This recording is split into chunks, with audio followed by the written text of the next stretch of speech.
conviene hacer un muy pequeño repaso, ¿no?, de algunos elementos que ustedes por supuesto deben haber visto anteriormente dentro de computabilidad o complejidad, como es el análisis de un algoritmo, ¿no? Esto es muy relevante cuando analizamos algoritmos paralelos, ¿no?, ya que básicamente nos va a permitir saber, ¿no?, conocer si el algoritmo va a ser útil o no, si es que nos va a permitir mejorar lo que podemos hacer de manera serial, por ejemplo, o no. Hay dos análisis que se suelen hacer en general, ¿no? Un análisis de cuánto tiempo toma ejecutar un algoritmo, la complejidad de tiempo, y un análisis de cuánto espacio, cuánta memoria, si ustedes quieren, requiere un algoritmo para completarse, ¿no?, que es la complejidad de espacio. En general, en la actualidad, se suele dejar un poco de lado, ¿no?, el tema este del análisis de la complejidad de espacio, dado que los sistemas, ¿no?, paralelos o de computación de alta prestación suelen tener cantidades realmente importantes de memoria, ¿no? Es decir, es algo que no es tal vez lo más relevante, siendo de todas maneras algo importante, ¿no? Básicamente, a lo que se le da sobre todo importancia cuando se emprende este tipo de análisis es el tema de la complejidad de tiempo, ¿no? Porque básicamente lo que queremos cuando diseñamos un algoritmo paralelo es mejorar la velocidad de cálculo, ¿no?, de todo un problema, o la velocidad de cálculo en una computadora o un sistema de computadoras. Y claro, repasando los conceptos de base, ¿no?, brevemente, en general se debe considerar tres parámetros, ¿no? Uno, la complejidad de tiempo, es decir, el tiempo que toma ejecutar un algoritmo. Cuál es el número total de los procesadores que vamos a utilizar o que deberíamos utilizar, y lo que suele llamar cuál es el costo total, que ya lo vamos a retomar. El análisis entonces, ¿no?, de la complejidad de tiempo es tal vez uno de los más relevantes en este campo, dado que lo que nos interesa pues es reducir el tiempo de cálculo. Entonces, lo que tenemos que hacer pues es evaluar si nuestro algoritmo es más eficiente que los algoritmos anteriores, probablemente secuenciales. ¿Cuánto tiempo nos va a tomar evaluar este algoritmo? Y el tiempo pues se va a considerar desde que se inicia la ejecución hasta que se detiene, ¿no? Y claro, si es que vamos a estar trabajando con varios procesadores, asumiendo que probablemente no todos inician o terminan al mismo tiempo porque pueden haber diferencias en las tareas que ejecutan, pues básicamente el tiempo se va a medir desde que empezó el primer procesador a trabajar hasta que finalizó el último procesador la ejecución total, y tenemos pues ya el resultado definitivo. En general, la complejidad en tiempo de un algoritmo se suele clasificar en tres categorías, ¿no? La complejidad en el peor de los casos, es cuál es la cantidad de tiempo que el algoritmo requiere cuando la cantidad de datos es la máxima que se le puede dar.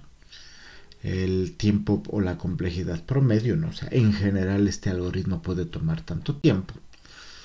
Y la complejidad en el mejor de los casos, ¿no? Es decir, hay situaciones, circunstancias donde con pocos datos el algoritmo se demora tanto tiempo, ¿no? Para hacer estos análisis de complejidad se suele utilizar el análisis asintótico, ¿no?, que es una forma abstracta, más o menos, de describir qué tan complejo puede ser un algoritmo, ¿no? Básicamente se da ciertos límites, ¿no?, y la ejecución de ese algoritmo no puede sobrepasar el límite dado, ¿no?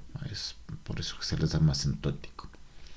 Entonces, en general, estos análisis suelen ser más bien teóricos, ¿no?, es decir, en cierto sentido abstractos. No se hace con los datos reales, sino que se intenta pues ver en qué condiciones un algoritmo podría llegar o no a ciertos límites dados, ¿no?, que nosotros somos los encargados de revisar. Esta es un poco la forma que se usa para hacer la descripción. Y hay básicamente tres notaciones que suelen utilizar dependiendo de nuestras necesidades, ¿no? La más utilizada es la notación gran O, Big O, luego la notación omega y también la notación teta, que vamos a ver brevemente. La notación gran O, Big O, es la que más se suele utilizar, la que suele considerar como más útil y también como más segura, ¿no? Es la que se utiliza básicamente para representar el límite superior en el tiempo de ejecución de un algoritmo, es decir, en el peor de los casos, con la mayor cantidad de datos posibles y todo eso.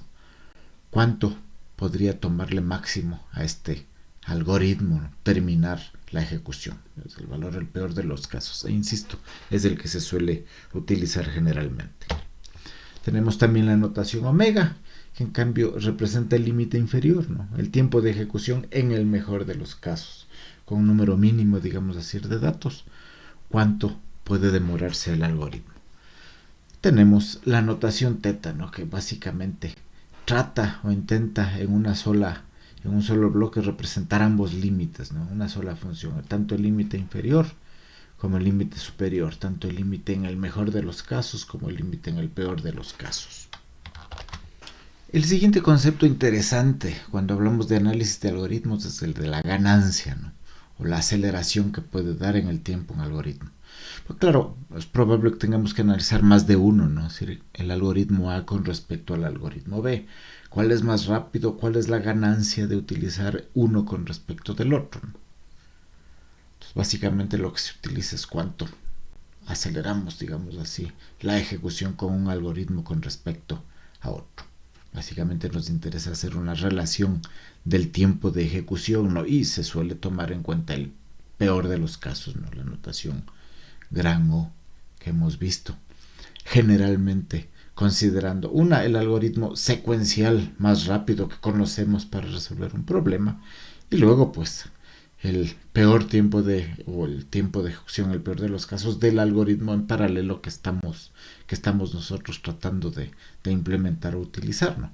De ahí viene pues esta fórmula de la aceleración en este caso, donde consideramos el peor tiempo de ejecución del mejor algoritmo secuencial que tenemos, dividido para el peor tiempo de ejecución del algoritmo en paralelo que estamos evaluando. Para esto va a ser importante que consideremos también el número de procesadores utilizados. Claro, como un poco se puede inferir de lo que hemos visto, a mayor número de procesadores esperaríamos tener mayor rapidez en el procesamiento, no se hacen más cosas al mismo tiempo. Entonces este es un factor muy importante en un algoritmo paralelo. Claro, siempre hay que considerar, ¿no?, que aquí hay un factor un poco económico, ¿no? Porque claro, si queremos más procesadores, más computadores, hay que comprarlos, mantenerlos. Y estos van a consumir energía y por ende pues va a ser en general más costoso tener más procesadores. Podrá ser más rápido, pero va a ser más costoso. Ahora, claro, cuando nosotros aquí en este tema hablamos un poco de costo, lo tomamos de una manera no tan económica, si se quiere, ¿no? Cuando hablamos del costo total, básicamente hablamos un poco del costo de procesamiento, del tiempo de procesamiento con relación a la cantidad de procesadores que utilizamos, ¿no? Pues básicamente es un producto, ¿no? Es una función que lo que hace es tomar la complejidad de tiempo que hayamos calculado y multiplicarlo pues por el número de procesadores que hemos utilizado, ¿no? Y esto pues nos permite de ahí pasar a saber qué tan eficiente puede ser un algoritmo dado, ¿no? La fórmula de la eficiencia viene dada un poco por el peor tiempo de ejecución del algoritmo secuencial dividido por el peor tiempo de ejecución del algoritmo paralelo, ¿no? Eso un poco nos permite ver también cuánto finalmente acaba ganándose, ¿no? Cuál es el costo que nos ahorramos también, si quieren. Claro, todos son algunos conceptos, ¿no?, que pueden parecer en cierto sentido similares, pero también aislados uno de otro, ¿no? Y para eso puede ser de ayuda la ley de Amdahl, ¿no?, que en cierto sentido nos permite tener una visión más global, ¿no? Básicamente lo que tratamos de ver aquí es pues cuál es la ganancia que obtenemos en procesamiento.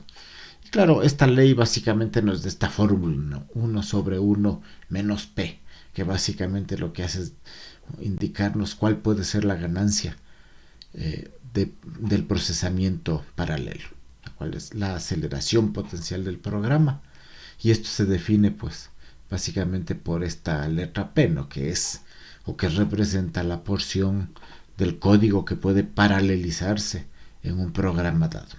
Es decir, si para resolver un problema no se puede paralelizar nada del código, no es totalmente secuencial, nuestra P valdrá 0, lo cual pues implica que no hay aceleración, no hay ganancia. Mientras que si es que todo el código absolutamente, en un caso interesante, pudiera paralizarse, nuestra P valdría 1, ¿no? El 100% del código es paralelizable.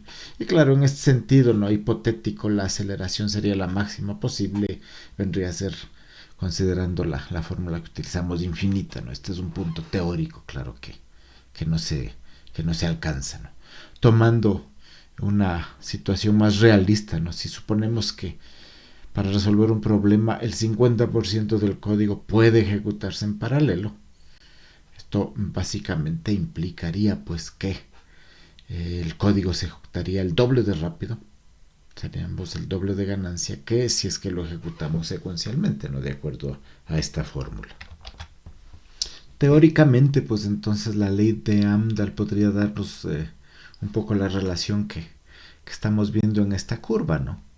En la medida en que tenemos más y más código paralelo, seguimos teniendo una ganancia o una aceleración en el procesamiento, la cual, como ven ustedes, incrementa exponencialmente, llegando a ser teóricamente infinita, ¿no? Pero claro, esto es en la teoría, ¿no? En la práctica hay otros elementos que tomar en cuenta. Y ya finalmente, ¿no? La fórmula más realista implica un poco que añadamos el número de procesadores que vamos a utilizar dentro de nuestro trabajo y también pues que añadamos la porción del código que definitivamente no es serializable, ¿no?